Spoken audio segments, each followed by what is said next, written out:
Hola, mi nombre es Diana Minaya, matrícula 2024-0724, y aquí estaremos de manera rápida analizando este circuito mixto. En este circuito mixto, voy a acercarlo rápidamente, tenemos esta resistencia de 220 ohmios, esta de 510 y esta tercera que es de 330 ohmios. Entonces, hay que tener en cuenta que para medir la resistencia total, como tenemos primero estas dos que están en paralelo, lo que vamos a hacer es que vamos a utilizar, como son dos, usamos la fórmula, en este caso habrá R2 y R3. R2 por R3 dividido entre R2 más R3. Esto nos daría 200 y esto lo vamos a sumar con esta que está en serie. Entonces, vamos a ver, esto nos debería de dar un total de 420 ohmios. Analizamos aquí rápidamente y aquí vemos que tenemos 423 ohmios.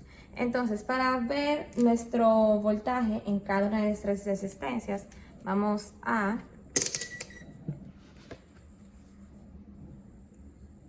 hay que tener en cuenta que el voltaje se mide en paralelo.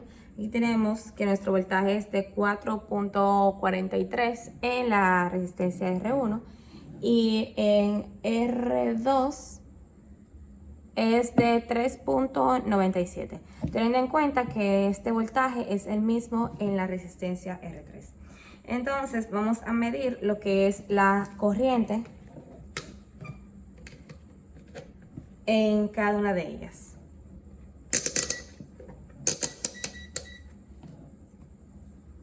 Vamos a empezar por R1.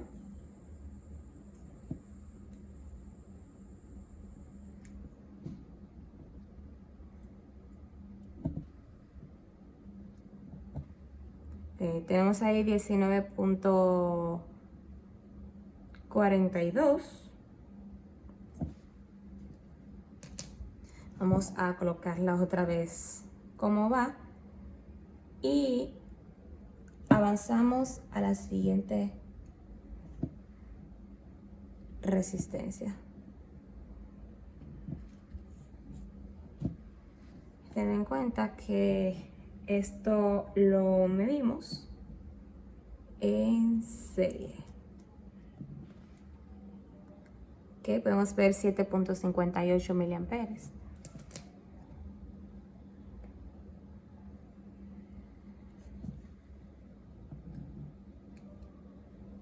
Y en R3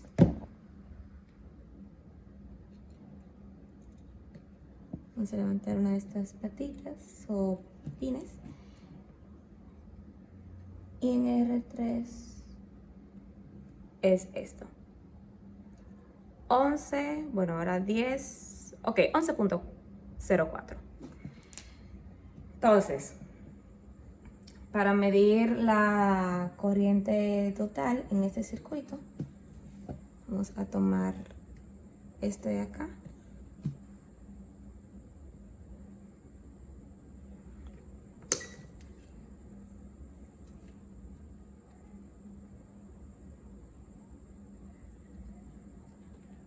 Y aquí lo tenemos. Hay que tener en cuenta que en esta parte paralelo, la corriente total es la sumatoria de la corriente que están en ambas resistencias. Y esta que está en serie, pues ya la tiene completa. Si se fijan, es lo mismo que nos dio cuando medimos corriente en R1. Entonces, lo calculado fue lo siguiente. Aquí en el voltaje de R1 tenemos 4.71, en el R2 4.29 y lo mismo en R3. En la corriente 21.41, en R2 8.41 amperes, bueno, miliamperes, y en R3 13 amperes, siendo la sumatoria de estos dos el valor de la corriente en R1. Y la resistencia total, 420. Hay que tener en cuenta que esos valores simplemente usamos esta fórmula lo medido menos lo calculado entre lo calculado multiplicado por el 100% para obtener el error de medida. El error de medida para cada uno de estos fue el voltaje, 5.10%, en esta de R2, 8.16% y en esta de R3, 8.86%. En base a la corriente tenemos 12.19%, 10.23%, 11.08% y el total 6.12%. Y en resistencia total tenemos un total de 0.63%. Hasta aquí mi tarea.